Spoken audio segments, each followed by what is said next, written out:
Looking for a completely unnecessary build? Well, look no further! Showcasing the brand new Swiss Army Hunter! Equipped with the ability to sleep, stun, paralyze, and mount at will. Not enough? We'll hold it right there! The Swiss Army Hunter can also heal your teammates and buff their attack power. To top it all off, the Swiss Army Hunter will combine his crowd control tactics with a different array of tools like traps and slinger ammo to make your hunt a literal walk in the park. Want to secure the bag and help any group of hunters have a successful hunt? Well, now it is possible thanks to the Swiss Army Hunter! Traps and slinger not included. Okay. So, let me explain what exactly is the purpose of this build. The idea behind this is to provide decent damage, but mostly to make it so incredibly easy for everyone else to hunt the monster that you can single-handedly increase the chances of success of the hunt exponentially. Your role is not so much to do damage, although you should aim to have a good uptime, but more about controlling the fight and helping everyone else survive. Controlling the monster so much means that everyone else can have an easier time hitting it, and when shit hits the fan, you can be ready to help everyone else survive by drinking some mega potions. Not only that, but you can also eat some might seeds to buff your team and get faster hunt times. In order to understand how the build works and what you can expect, this video is divided into 4 segments. First, what are the weapons, armor, and decorations that we're looking for? Second, what are the items that we need to carry around during a hunt in order to get the most benefit from this build? Third, we'll discuss what is our battle plan. In other words, what are we trying to accomplish each hunt and how? And lastly, I'll go over some things to consider when playing with this build, since not everything you do will go as planned. Let's begin. Let's talk about the basic requirements for this build to work. You will need the Arc-Belt Light Bowgun, the Lalabarina Insect Glaive with the Gulshat Kingsect, the SILD Coat, and the Light Eater level 3 charm. Just by having these pieces of equipment, you can already inflict most statuses on the monster and help your team with sustained damage, buffing, and healing. Here's what I've been using to complete the build. I am currently using 4-piece Gore Magala set together with the SILD Coat chest piece and the Light Eater's charm. The Frenzy Virus mechanic from the Magala set will give us a nice boost in damage when it is activated, and the SILD Coat will give you 4 levels in wide range, making it really easy to max this skill out with decorations so that you can heal your teammates effectively. The Light Eater's charm will give us 3 levels in free meal. There will definitely be some hunts where people are taking damage left and right, and you will be just chugging these mega potions non-stop. This charm will greatly increase the amount of potions and might seeds we can consume. As for the weapons, the XP18 Kaios Light Bowgun from Arc-Belt has access to rapid-fire piercing shots. This will be our main source of damage. We can also use Sleep Ammo level 2, which can sleep the monsters in but a few shots. We want to use the piercing shots modifier instead of the elemental one, since we're not going to use elemental ammo. This is because we want a type of damage that can be more or less effective in every situation. And to use elemental ammo, we do need to change the type of bowgun. The other modifiers are good as they are. The Lala Stromatopon from Lalabarina is what will allow you to do all the other types of statuses. Since it has paralysis status and due to the nature of the glaive's attacks, it is fairly easy to paralyze monsters with this weapon. Insect Glaive does slashing damage, but you can also do blunt damage by using the proper Kinsect. In this case, I recommend using the Gulshat Kinsect. By performing attacks in focus mode, the Kinsect will attack alongside you, which means that if you hit the monster on the head repeatedly, you can eventually get a stun on it. Keep in mind that Kinsect attacks will only happen when performing attacks with triangle or during rising spiral slash. Lastly, because we are the only weapon that can jump at will, we can always go for a mount attack whenever we feel like. I should mention that a good rarity 8 paralysis Artian Glaive is better than the Lala one. But if you cannot get one yet, the Lala Glaive will do the trick. The materials for the SILD Coat might be a bit difficult to get. The easiest way to do this is by farming mature Wyveria lanterns and trading them with NATA. If you don't see the option to trade for the SILD Cotton, it may be because you have to do the optional quests with the keepers before they offer it to you. These lanterns are a random drop you get from gathering mysterious fruits in the ruins of Wyveria. You just have to get lucky, and eventually you'll get them. If you're not in the mood of farming the Gore Magala set, or simply don't like using the Frenzy mechanic, I will give you an optional armor set later on in the video. So, to summarize, this is what we have. We have good, sustained damage thanks to Arc-Belt's Light Bowgun and the use of piercing shots. We can also sleep the monster by using sleep ammo. We have access to mount, paralysis, and stun thanks to our insect glaive and the ghoul shacked insect. We have max level wide range and free meal that allows us to heal and buff our teammates constantly. And lastly, we have the 4-piece set bonus from Gore Magala, which gives us a damage boost and a bit of affinity when we cleanse the frenzy virus. Moving on to decorations. The decorations that you want to use may vary. These are the decos that I'm currently using, but you can use other things if you don't have these, or maybe if you have better decos than I do. Note that you have 3 level 1 slots with this build, which are usually slots that allow for utility skills. We have to make sure to slot in 1 friendship deco for the wide range skill. This will help us max it out. If you don't have a friendship deco, you can meld it with the melder in Suja. Then, in my case, I like using 2 Gobbler decos for the speed eating skill. Not only it allows you to heal your teammates faster, but it also means that the faster you drink a potion, the faster you can get back to fighting and doing other things. For the level 2 slots, I am using 2 Phoenix decos for the Coalescence skill. I like having Coalescence because it activates when you cleanse the Frenzy virus from the Magala set, and it greatly increases your status build-up.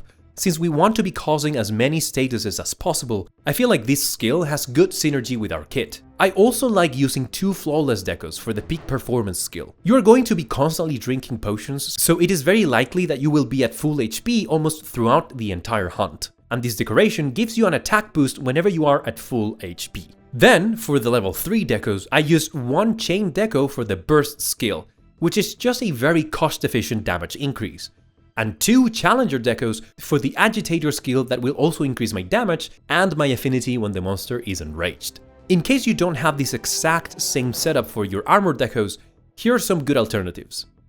Lastly, this is what I'm using for the weapons. It's just your basic crit chance and crit damage skills. If you don't have these, here's a list of decos that can be useful as well. Now, let's do an overview about the items that we need and how they can help us. To be honest, this build is very item hungry, mostly because you're going to combine the status effects from your weapons with different traps and slinger ammo, while also spamming mega potions and might seeds. Here is the radial menu I have, which pretty much summarizes the items that you want to use. Keep in mind that it is a good idea to carry potions and honey so that you can craft mega potions on the run in case you need more. As we said before, piercing shots will be our main source of damage. Sleep ammo 2 plus heavy barrel bombs are there to do some sleep bombings. Might seeds are a really cost-efficient attack buff for your team. You can eat one at the start of every hunt. Rations to help us keep our stamina bar capped, since the weapons we use do have some stamina management. Null berries are there just in case. You would be surprised at the amount of people who carry elemental or status weapons and never get any benefit from it because they are running around with Dragon Blight all the time, especially when fighting Archbeld, a shock trap and a pitfall trap to complement our crowd control abilities. Flash pots to knock out those flying monsters or to save teammates in a pinch. Luring pots for utility and to control the aggro of the monster. And lastly, mega potions and mega potion crafting to keep our team alive. Let's see how everything comes together with a proper battle plan. In every hunt, you need to stick to some guidelines in order to get the most benefit from this build. Think of it as a flowchart with different goals that you want to accomplish during each stage of the hunt. Here's a summarized list of what you want to do. And now, I'll show you guys a demonstration of how this would look like. This is a 5 purple star tempered Archbeld hunt. In this case, I try to always equip flash bots before we start the fight. As we're closing in on the monster, I eat a might peel to buff my party.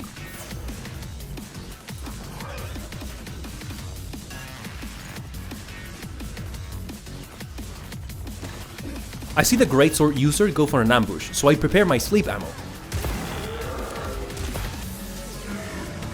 I know that Archbeld takes 4 hits of sleep ammo to sleep, so I managed to pull it off before it can attack. We prepare some barrel bombs and, thanks to this team's great hunting etiquette, we let the greatsword user do the wake up attack. Me on the other hand, I swap to my insect glaive and prepare to get some extracts. I know that the bombs have caused enough damage to make Archbeld enrage, which is great because now everyone in the party using the agitator skill deals more damage. Since someone has taken damage, I try to heal them in between, but then I immediately try to stop Arkveld by going for a mounting attack.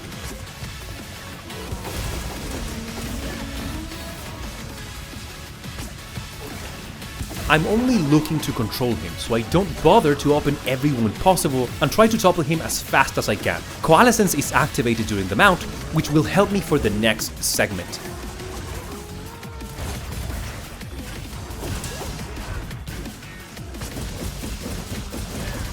From here on, I have to be on point with everything. I start building the paralysis and eventually it kicks in. I set up the pitfall trap so that it activates right after the paralysis wears off.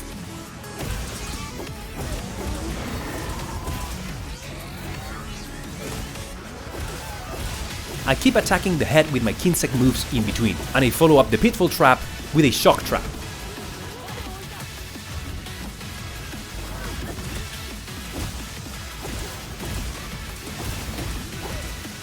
Here I am praying that I have done enough KO damage, and as luck would have it, I stun Arkveld right after the shock trap. Since Glaive has fulfilled its purpose, I do a Rising Spiral Slash as a big finisher and swap back to Light Bowgun.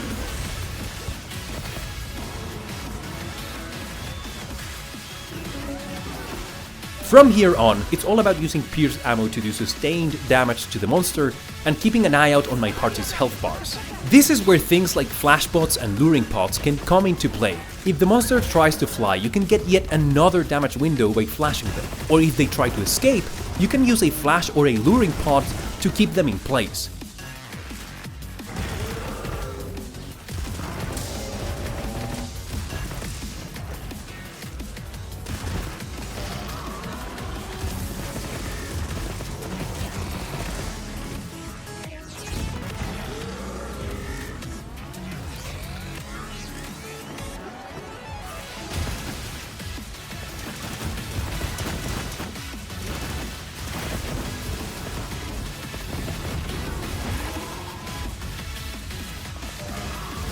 Also, if you know that a specific part break can cause a flinch or a topple, you can add them to the mix to create even more openings. Like here, I try to break this wound on one of Arkveld's chains, but it doesn't quite manage to topple him. This is where I notice Arkveld is about to flee, so I use a flashbot to keep him in place. I know that he will try to flee again, so I prepare my luring pods to intercept him.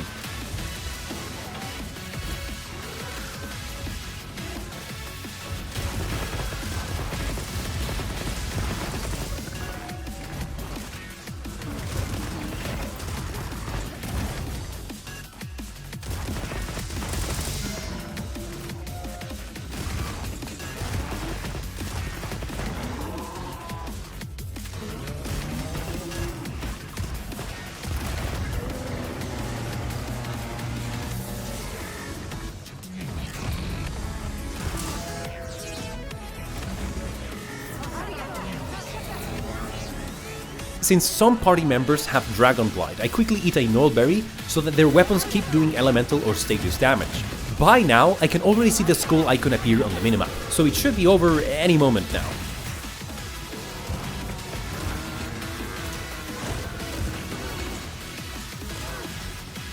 Arkveld usually flies away when it tries to flee, but this time it seems that it has taken too much damage to do so, so my flash completely misses.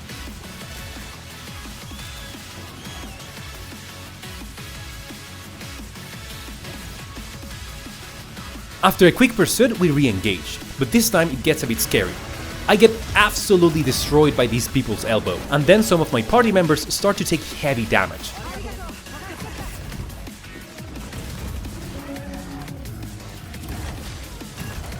I try to spam as many potions as I can, and I barely manage to save the Greatsword user in my group. I keep a safe distance as I keep healing my party, and I try to squeeze some damage whenever I can.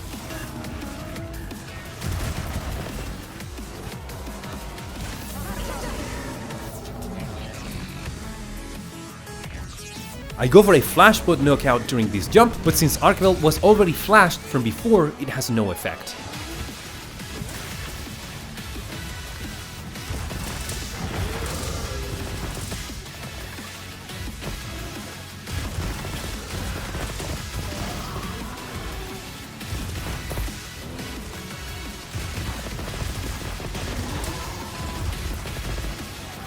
We keep fighting. At this point, we are going for the kill, and bam, he's dead. No casualties, no problems. A very smooth hunt. The timer at the end of the hunt shows almost 9 minutes, but the timer I put on the screen represents how long it took us to kill Arkveld from the moment we started to actually fight it. So there you have it. This is a very good example of what you can do and what exactly you wish to accomplish with this build. But maybe, just maybe, this example is too good. So let's talk about some things to consider when using this build. On its own, this build allows you to do a wide variety of things that are very helpful and that any group of hunters would appreciate. That said, you do need to meet a few requirements as a player in order to draw its full potential. First of all, you need to be relatively careful with your inputs. Right now, the inputs to control the secret, using the radial menu, at least in controller, and swapping weapons are a bit weird. They are definitely not the most responsive that Monster Hunter has ever seen, so you do have to adjust to a bit of jank to not screw things up. I would be lying to you if I didn't admit that I have placed a trap in a moment that I never really intended to, and in some cases, it was because of this. Second, you need a lot of awareness and resource management. Fighting the monster while keeping an eye on your party's health bars can be a bit overwhelming for some people, even more so when you're trying to heal proactively instead of reactively. There are certain monsters' attacks that you know are difficult to dodge for most people, so when you see them happening you have to be ready to pop a potion. This is why I like using the light bowgun for most of the fight. It lets me see everything that is happening with the monster and with my party. Third, you do need experience. A lot of the things I did seem difficult, but they are not really that complicated. It's more about knowing how long it takes for a monster to sleep, how many jumping attacks before a mount, how many hits for a paralyze, and so on. Experience will allow you to have a much better grasp of these thresholds, and that is what will allow you to control the moment they happen a lot better. And lastly, probably the most important one, you need adaptability. There's so many things that cannot go as planned or unexpected situations that will force you to change your strategy. As a matter of fact, you will rarely see runs as clean as the one you did in my example. This is because the one thing that you cannot really control is the actions of other players. Especially when you are the one joining a hunt. It is very common to arrive to the fight and find that someone is already mounting the monster, or that the first paralyze has already happened. This is heavily influenced by the weapon each party member uses. If you have a hammer in your group, or if you have someone using a paralysis arcane weapon, you have to identify these things quickly and expect some of the parts of the plan to be done by other players. This is why the battle plan is a set of guidelines, or you can see it more like checkboxes that you have to track. As each box is checked, either by you or by someone else, you adapt and move on to the next goal. There will be runs where nobody wants to stand next to the trap that you just placed, and you will have to use a luring pod to make the monster walk towards it. Gormagala seems to be quite resistant to stuns, so maybe it's better to skip that part if you're the only one with KO damage. Hell, there will even be runs where nobody gives a shit about your sleep strat.